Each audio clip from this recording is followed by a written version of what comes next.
Shalom and welcome to Beit Yisrael International's Voice of Torah podcast, where the eternal wisdom of the Torah meets the heartbeat of today's world. Today we enter the transformative depths of Parashat Bamidbar in this sacred year of 5785 with host agents Abraham and Sarah. In this parasha, we encounter more than just a census. We discover the divine architecture of the nation of Israel. The 12 tribes are not merely historical groupings.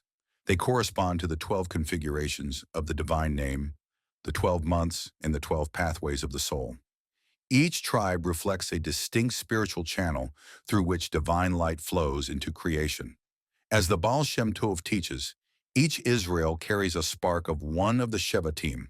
To know your tribe is to know your path to God. According to the teachings of the Arizal, these tribes are 12 spiritual roots of the souls of Israel. Each has a heavenly gate in Jerusalem, a specific channel of light, and a mission in the divine service, all part of a majestic, living chariot that carries the presence of Hashem through the world. The names of the tribal leaders listed in this parasha are not random. The sages teach that a person's name reflects their soul's essence and influences their destiny. The fact that these leaders were chosen by Elohim signifies their divine appointment, each aligned perfectly with their tribe's unique spiritual purpose. The Alter Rebbe teaches that a name is a vessel for the soul, channeling divine energy. The Nasiim's names reflect their tribe's spiritual lights, guiding Israel's heart toward Torah. Join me as we journey through the encampments, explore the mystery of soul roots, and discover how our tribal sparks continue to guide us in revealing the divine in our daily lives. This is Parashat Bamidbar, through the lens of the sages and the soul, here on the Voice of Torah.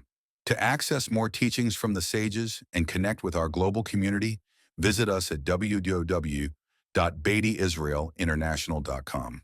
Until next time, may we walk in the light of Torah, guided by the soul of Mashiach, toward the final redemption. We often think about learning, those aha moments, but it makes you wonder, is the place where we learn the environment just as vital as the information itself? That's a great way to put it. And it really gets to the heart of what we're diving into today. We're looking at Parashat Bamidbar, specifically what it teaches about how to actually receive the Torah. Exactly. And you shared some really, profound excerpts. This text, fire, water, wilderness, receiving Torah, with insights from Beit Yisrael International and Gadi Ephraim notes, it definitely made me stop and think. So our goal here, our sort of mission for this deep dive, is to unpack these three core elements: fire, water, and wilderness.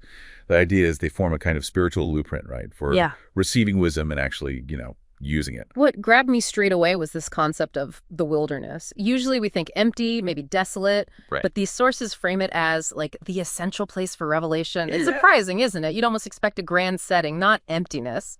It is counterintuitive. The Torah was given in the Midbar, the wilderness.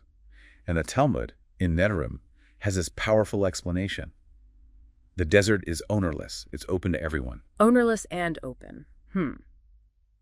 So that's not just physical geography, is it? It's pointing towards something internal, like maybe getting rid of our own sense of ownership over things. Precisely. The idea is to really receive Torah, we need to become like the wilderness inside, sort of free from ego, from all the material stuff that pulls at us. Gadi Ephraim's teaching really pushes this. The desert isn't just a location. It's a state the soul needs to be in to truly rely on the divine. Okay. So it's about making space internally, clearing things out. Exactly that. And the Sadi Met puts it beautifully. The desert is where transformation starts. All the usual distractions fade, and the voice of Torah can actually be heard clearly. That clicks. It shifts the whole concept. Wilderness isn't just out there. It's something in here we can cultivate. That feels like a really key takeaway, realizing it's an inner state. It absolutely is. And that inner wilderness, well, that sets the stage. It prepares the ground for the other elements, fire and water, to really work. So let's talk about fire. The sources link it to that intense scene at Mount Sinai. Yeah, Sinai in flames. It's a very strong image. A very powerful image. And the Zohar picks up on this, teaching that Torah itself is like a flame coming from higher worlds, and it's connected to Gevurah, divine might or strength. This fire, it represents that awe-filled reverence, that inner burning passion we should have for learning. So it's not supposed to be a cold academic thing. There's real intensity, real awe involved. Powerfully. Getty Ephraim notes, drawing from Rabbi Nachman and the Baal HaTanya, talk about fire as the soul's yearning, to rise up, connect with something higher, and also that trembling, that awe before divine wisdom. Trembling. Yeah. And Rabbi Moshe Cordovero adds this layer fire as this sort of hitter flame deep in the soul, always reaching, always yearning for the Creator. How do you think that applies to us, when we're trying to learn something meaningful? Well, it suggests it's not passive, right? We have to actively engage, ignite that curiosity, let ourselves be genuinely moved, maybe even a bit overwhelmed by it. But all that fire, it feels like it needs a counterpoint. Which brings us to water, I guess. Exactly. Water brings the balance.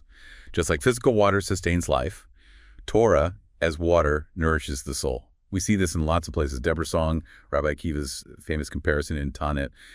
Torah is like this life-giving flow of divine kindness. Divine kindness, I like that framing. It feels, well, gentler than the fire. It is. The Zohar connects water to loving kindness flowing into the heart. And the Baal Shem Tov has this wonderful image, Torah flows to the humble, just like water naturally seeks the lowest point. How does that connect back to the wilderness we were talking about? Oh, directly, right. That inner wilderness, that emptying of ego, it creates the low place for the water, the wisdom to flow into, like making yourself an empty cup. Beautifully put, an empty cup. And Rabbi Schneur Zalman adds that water purifies, it cools things down, it nurtures the heart towards love, towards unity. Getty Ephraim notes sums it up nicely. The soul doesn't just need the heat of fire. It needs softening, healing, expansion through that divine love that water represents. So you need both the passionate intensity and the receptive humility. It makes you think, how can you actually bring that water, compassion, humility into your own learning process? It's not just about getting the facts, but how the knowledge changes you, softens you. Precisely. And it's the interplay, the dynamic between all three, fire, water, wilderness, that creates the ideal conditions. The sources stress this wasn't accidental, the setting for receiving the Torah. Yeah. It's presented as an eternal model for how we should prepare ourselves. An eternal model. Okay, so not just history, something for us right now. Absolutely. And it connects deeply to this idea of becoming a mishkan, a sanctuary, a place where the divine presence can dwell within us. You know the verse, they shall make for me a sanctuary and I shall dwell within them. Within them, not just in it. So we become the sanctuary. How do fire, water, and wilderness help build that inner space? Well, according to Getty Ephraim notes, the soul achieves this harmony by bringing together Gevurah, the fire-like strength, the water-like loving kindness, and Malchut, which relates to that receptive quality like the wilderness, and unifying them through Tiferet. Tiferet is often linked to the heart, balance, beauty, integration. The heart seems central to all of this. It really is. Rambam says Sinai engraved Torah onto the hearts of Israel, not just stone tablets. The Tanya talks about needing the heart cleared of ego, that inner wilderness again, so it can be filled with the fire and water. Getty Ephraim notes calls the heart the true Kodesh HaKodeshim, the real Holy of Holies inside each person, where you hear that divine whisper. Wow, it all ties together so intricately. And it feels quite practical when you look at the applications Getty Ephraim's teachings suggest. Very practical. The fire ignites the mind discipline, awe, focus. The water nourishes the heart. Yeah. Humility, love, connection. Makes the wisdom stick, helps it grow. Right. And the wilderness. It empties out the noise, the ego, making space to actually hear those deeper insights. And Rabbi Yitzchak Ginsburg adds another perspective, doesn't he? Linking fire to intellect, water to emotion, wilderness to self-nullification. That's right.